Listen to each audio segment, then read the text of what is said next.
conversar com o Francis Wagner, fundador de um dos maiores apps de investimentos do Brasil, o Renda Fixa. Bom dia, Francis, que bom recebê-lo aqui para uma conversa franca. Seja bem-vindo ao Jornal 11:30. É um prazer recebê-lo.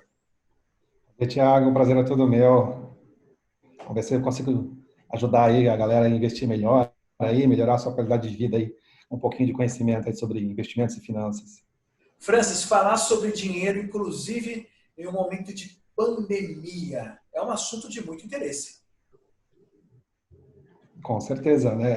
Sobretudo agora, né, nesse cenário econômico que nós estamos vivendo, né?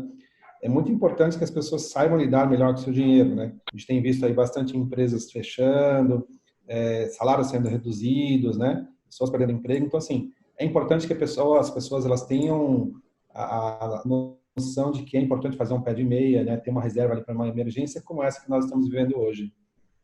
Correto. Agora, para iniciar o nosso bate-papo, Francis, o que faz o seu aplicativo Renda Fixa? Qual que é o principal intuito dele? Perfeito. Bom, o App Renda Fixa ele surgiu lá em 2015, né? Com uma necessidade que eu tinha. Eu sou desenvolvedor de software há mais de 20 anos e sempre trabalhei em grandes bancos, né? Só que eu não sabia investir meu dinheiro, como a maioria das pessoas também, né? Não sabe. E nessa época eu saí do banco, comecei a estudar sobre o mercado de investimentos de renda fixa e aí eu vi que era muito difícil, né, encontrar os produtos para os meus objetivos, para as minhas necessidades. E aí, como eu sou desenvolvedor de software, eu fiz um app para ver se outras pessoas também tinham essa mesma dificuldade. E aí eu acabei montando o app Renda Fixa, que ele funciona como se fosse um Google de investimentos, né? A pessoa baixa o app, ou também pode acessar pela web, né? E aí ela consegue pesquisar e comparar os melhores investimentos para as necessidades dela. Que legal. Então, ou seja, eu vou investir, o seu aplicativo ele faz, em vez de eu ficar o tempo todo ali comparando, vendo onde é melhor investir, o aplicativo faz isso automaticamente para mim.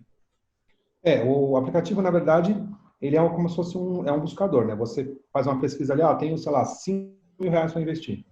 Por quanto tempo que eu quero investir? Quero investir por no máximo 3 anos. Ok. Aí você faz essa pesquisa, ele vai lá e traz para você quais são os produtos financeiros que têm essas características.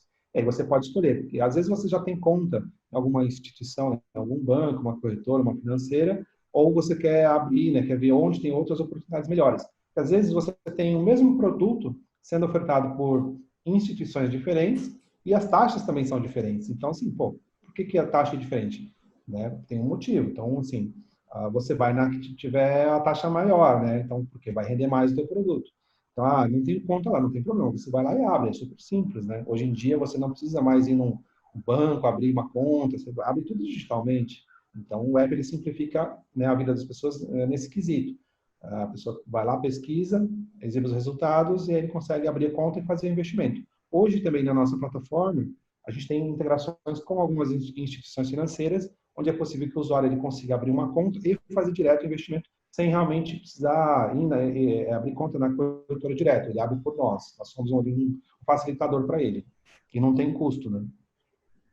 E como que você avalia o mercado financeiro no Brasil hoje? É um mercado que está em crescimento? Sim, o mercado brasileiro ele está crescendo bastante e isso é muito legal porque a gente tem visto, já desde 2015, a gente tem acompanhado esse mercado, né? A gente tem visto que os brasileiros eles têm se interessado cada vez mais pelo mundo dos investimentos.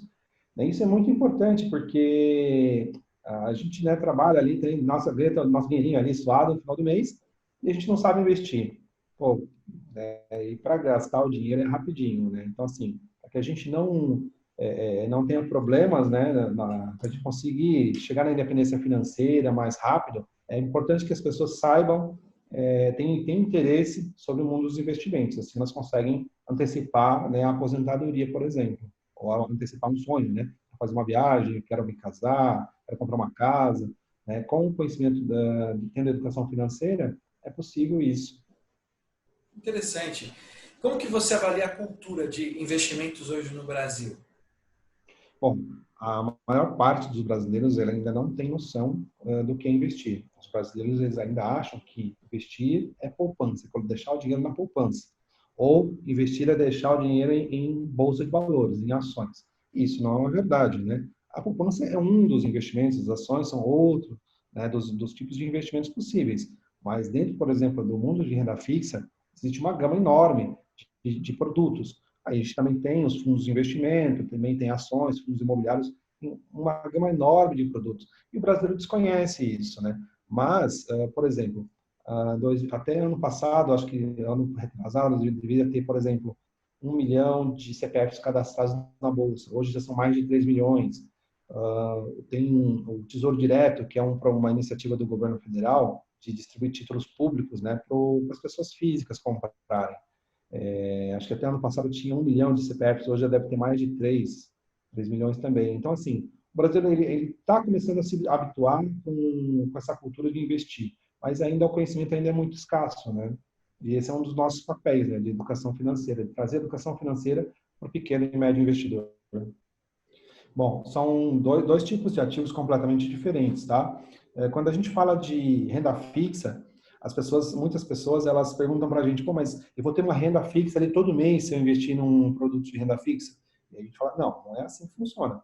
O nome renda fixa, ele quer dizer que, assim, você já conhece, né, a taxa de remuneração que o título vai te dar, né? Então, por exemplo, eu tenho lá um título que a gente chama de pré-fixado. Vamos supor que eu tenho lá um CDB, que é o Certificado de Depósito Bancário, pré-fixado com uma taxa de 10% ao ano, tá? Uma taxa fictícia. Eu sei exatamente quanto que ele vai render. Imagina que o prazo de vencimento desse título é de 3 anos. Ou seja, no primeiro ano ele vai me render 10%. No segundo ano ele vai me render mais 10%. No terceiro ano ele vai me render mais 10%. Então eu já sei quanto que ele vai me render. Agora, existem outros títulos de renda fixa, que são os títulos que a gente chama de títulos híbridos, ou os títulos pós-fixados, que são indexados a algum índice. Por exemplo, o CDI, que é o Certificado de Depósito Interbancário. É simplesmente um índice aí que ele é atrelado à taxa Selic, tá? Mas ele remunera também, é o principal fator de remuneração dos títulos de renda fixa. Então, imagina, hoje o CDI está 2,15 ao ano. Então, eu posso ter um título de renda fixa que rende, sei lá, 100% do CDI, 150% do CDI, né? Então, aí eu tenho que fazer um cálculo ali, né, para saber quanto que esse título vai me render ao longo do investimento. E aí, só que como é um título pós-fixado, ele está indexado, né, atrelado a um índice, ele ocorre uma flutuação nessa taxa.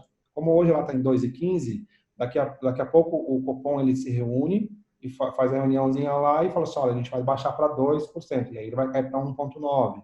Então, né, ou precisamos aumentar a taxa Selic. Então, o CDI ele vai acompanhar a taxa Selic.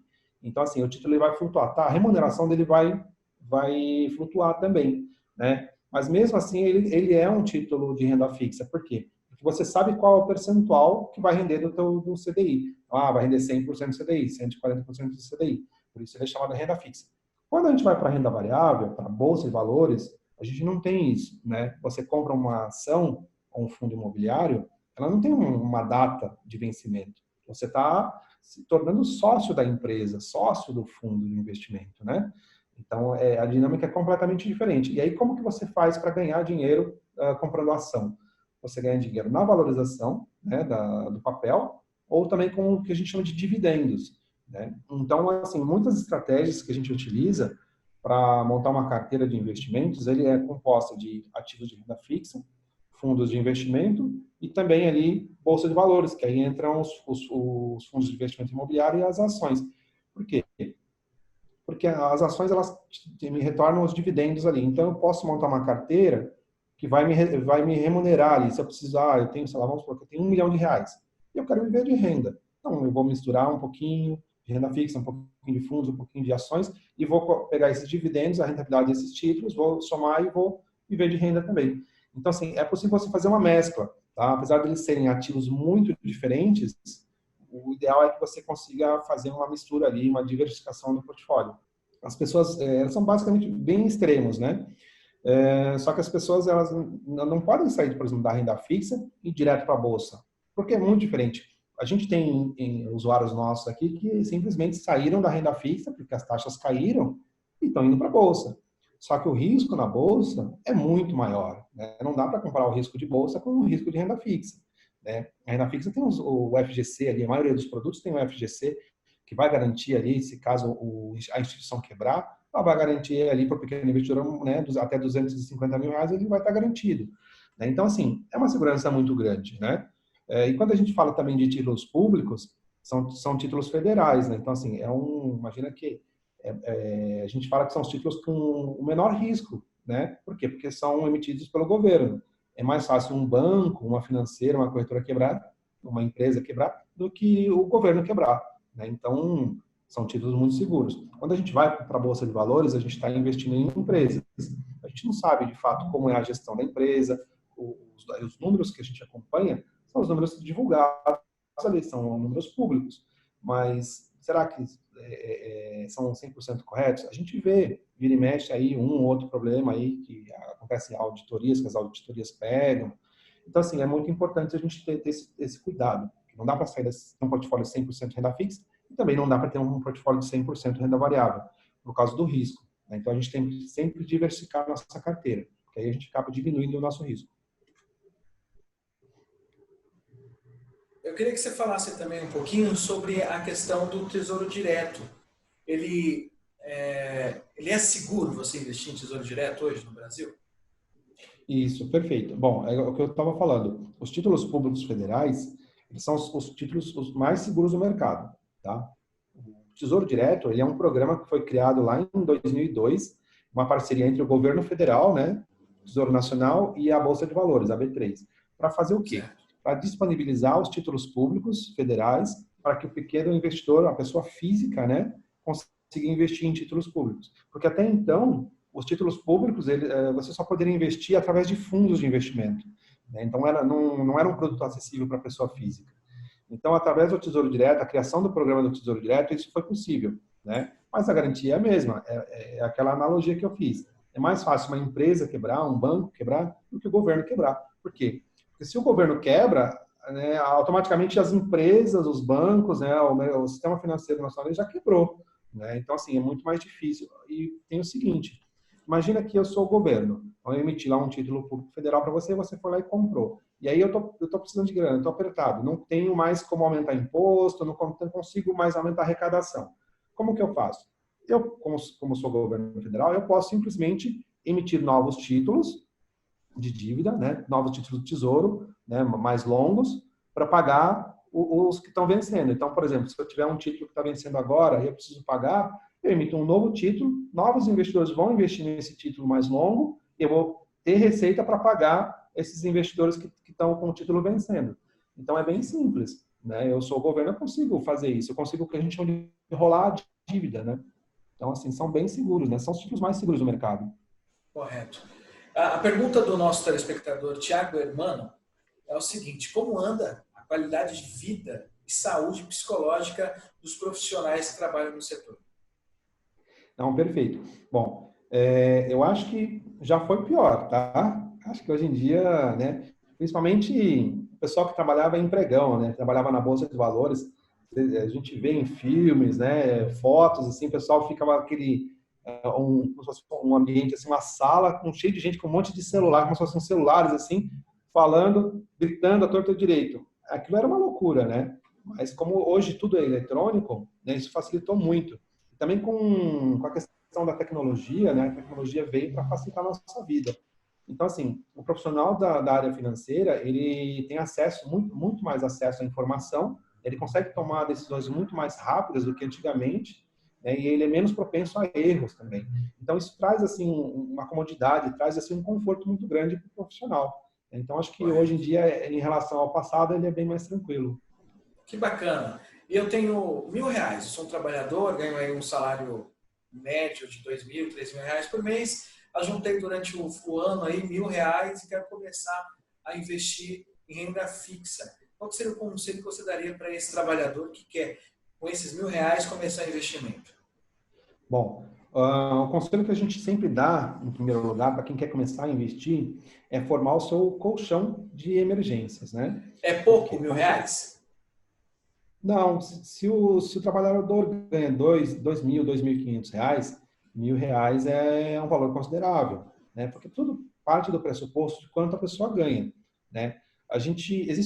Tem um livro bastante antigo até, que chama-se O Homem Mais Rico da Babilônia. É um livrinho bem fácil de ler, uma leitura bem fácil, ele tem 70 e poucas páginas, mas ele explica esse conceito. Ele, lá, assim, em síntese, ele diz que é importante você poupar pelo menos 20% daquilo que você ganha.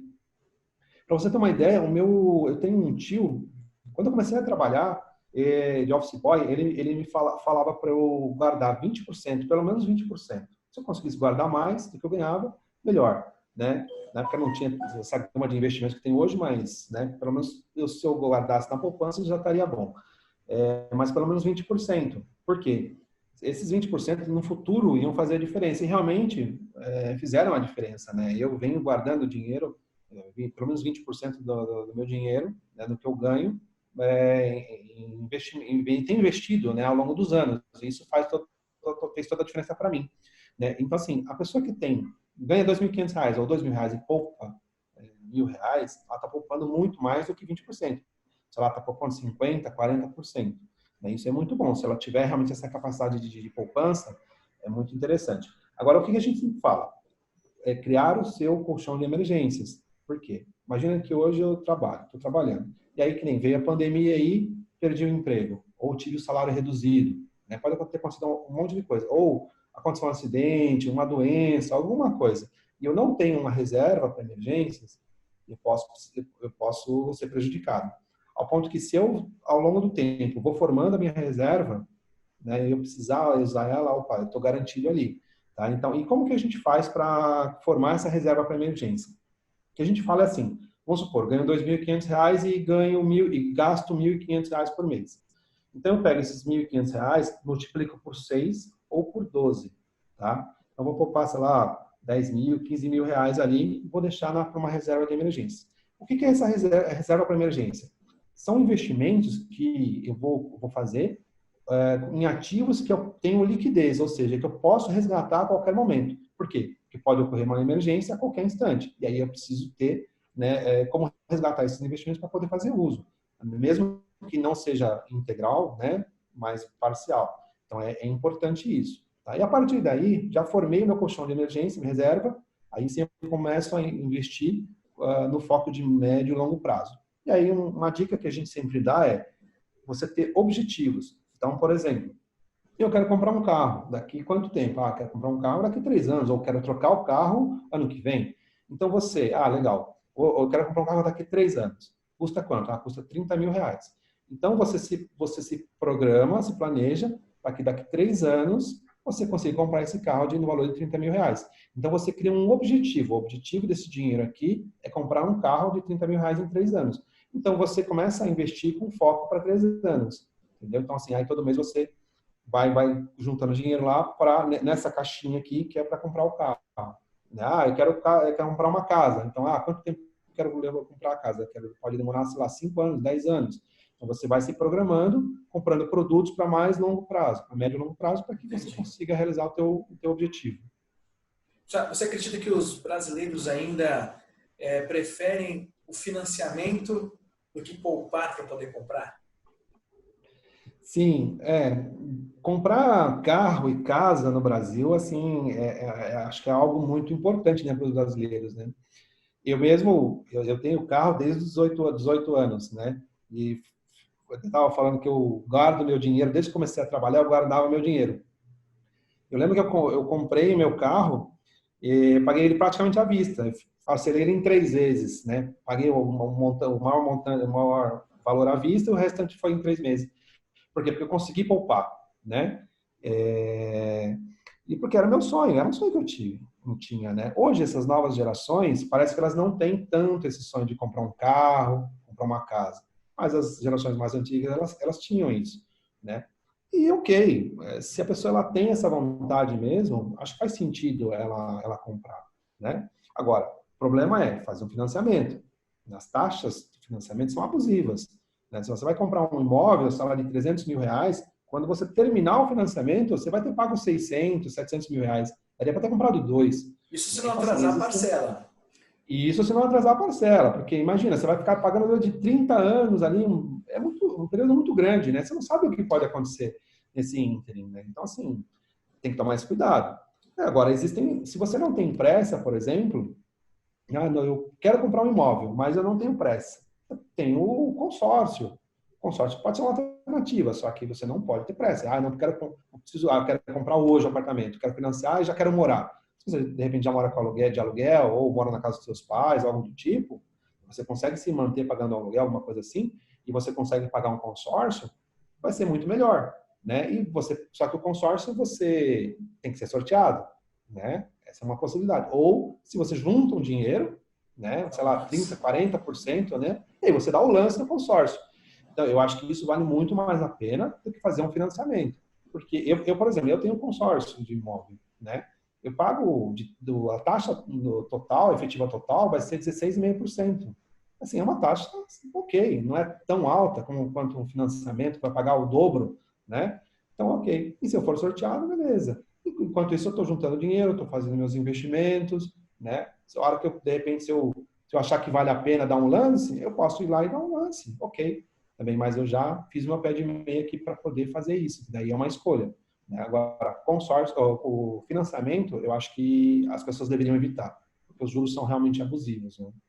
Perfeito. Francis, você acredita então que a ideia de investir, ela é algo que pode se tornar comum entre nós que estamos aqui em terras tupiniquins?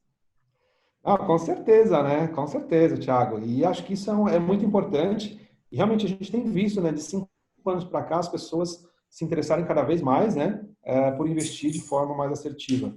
Né? Isso é muito bom como um todo, né, para os brasileiros, né? Porque se você comparar o Brasil com os Estados Unidos, por exemplo, lá 60% das pessoas ou mais investem em bolsa.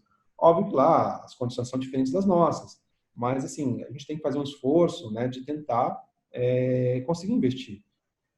Pô, não consigo juntar dinheiro. Ok, mas você trabalha 8 horas por dia, 9 horas por dia. Será que você não tem um outro período ali, uma outra forma de ganhar uma renda extra? É isso que as pessoas têm que começar a pensar. E aí, né, de repente a pessoa consegue. Eu conheço várias pessoas que têm o seu trabalho ali do dia a dia e de repente fazem trabalho de entrega, fazem Uber, fazem um monte de coisa. Por quê? Porque elas estão tentando antecipar a sua aposentadoria, antecipar os seus objetivos, né? Isso é muito legal. E aí quando a gente conversa com pessoas assim, que a gente vê, poxa, a gama de oportunidades que existem, né, aqui no Brasil. E muitas vezes essas oportunidades passam despercebidas por nós, né? Mas vale a pena. E assim, as pessoas realmente estão procurando cada vez mais investir. E a gente acha que isso é um movimento muito bom como um todo, né? Muito bacana. Para encerrar, gostaria que você falasse da importância da renda fixa do seu aplicativo na vida de quem quer investir. Perfeito, Thiago. Bom, é aquilo que eu falei, o App Renda Fixa ele surgiu como uma necessidade minha, né?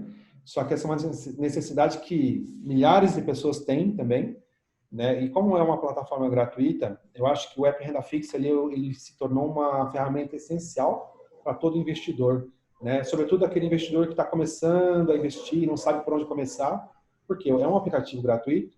A gente tem uma gama enorme de serviços e produtos que a gente oferece na plataforma, inclusive para aquelas pessoas que não conhecem investimento ou estão realmente começando, têm dúvidas, a gente tem lá o serviço de Fale com o Especialista, onde a gente consegue ajudar a pessoa a tirar todas as dúvidas dela, a montar um portfólio para ela de investimentos, tudo de graça. Né? Então, a gente não cobra nada. Então, assim, a pessoa só tem a ganhar ao utilizar a nossa plataforma.